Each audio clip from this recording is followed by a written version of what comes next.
से पंगाली हल तोरा महंगा पड़ी रे बबुओ महंगा पड़ी रे।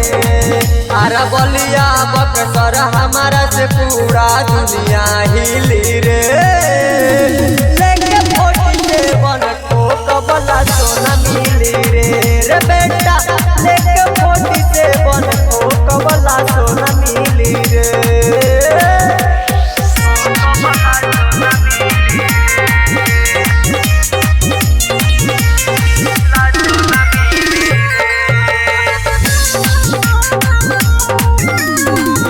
एरिया में हमारे तो चले अनुशासन।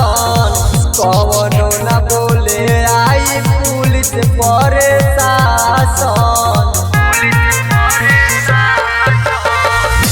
एरिया में हमारे तो चले अनुशासन। कवनो न बोले आई पुलिस प्रशासन।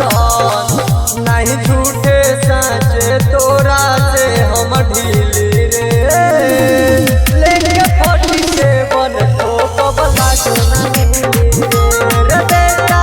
लेके 47 ठोकबला सोना मिली रे।